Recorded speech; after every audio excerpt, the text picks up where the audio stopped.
Dear students, Assalamu alaikum. Our today's topic is excretion. It's for class 7. Subject is science. तो आपको पता है ये जो लिविंग organisms हैं, they perform a number of activities for their sustenance. Living organisms जो हैं, they perform a number of activities.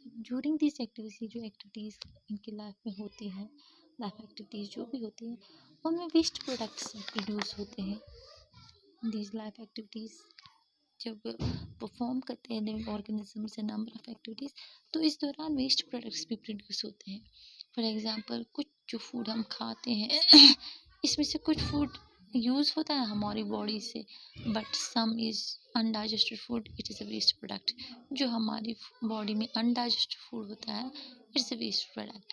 या जो रेस्पिरेशन जब होती है तो वाटर, कार्बन डाइऑक्साइड या जो हीट प्रोड्यूस होता है, these are the waste products. Water, carbon dioxide and heat, these are produced as wastes during respiration. तो ये जो वेस्ट प्रोडक्ट्स हैं, तो या दूसरा एक वेस्ट है which is called urea. It is another waste. तो ये भी हमारी बॉडी में एक्यूमुलेट होता है ड्यूरिंग दिस लाइफ प्रोसेसेस. तो ये यूरिया जो है, अगर हम प्रोटीन कंजप्शन ज़्यादा करते हैं, प्रोटीन हम ज़्यादा लेते हैं, तो उसमें जो प्रोटीन जब वो डाइजेस्ट वगैरह एब्जॉर्ब होता है तो उसका जो वेस्ट होता है वो यूरिया होता है.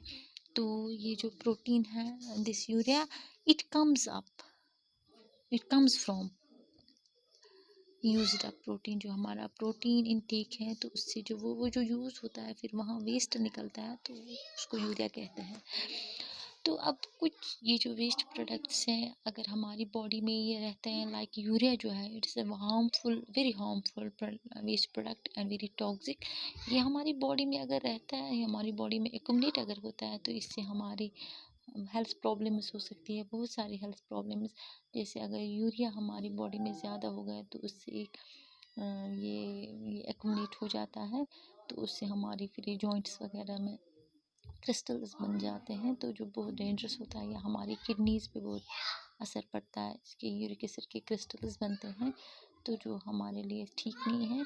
तो ये जो भी वेस्ट प्रोडक्ट है, या रेस्पिरेशन के दौरान होता है, या कोई भी लाइफ एक्टिविटीज़ हम होती है हमारी बॉडी में, या दिस यूरिया वेस्ट जो है, ये एक्यूमुलेट नहीं होना चाहिए हमारी बॉडी में. It should be expelled out, ये निकलना चाहिए हमारी बॉडी से, ताकि हमें ये हेल्थ प्रॉब्लम को क्रिएट कर सके. तो इसके लिए हर एक ऑर्गेनिज्म के पास अलग मैकेनिज़्म है जिससे इसके वेस्ट प्रोडक्ट्स इसकी बॉडी से आउट होते हैं, रिमूव होते हैं. तो उसी प्रोसेस को हम एक्सक्रीशन बोलते हैं. अब अगर हम एक्सक्रीशन डिफाइन करेंगे, एक्सक्रीशन किसको कहते हैं, तो excretion, it is the process of removal of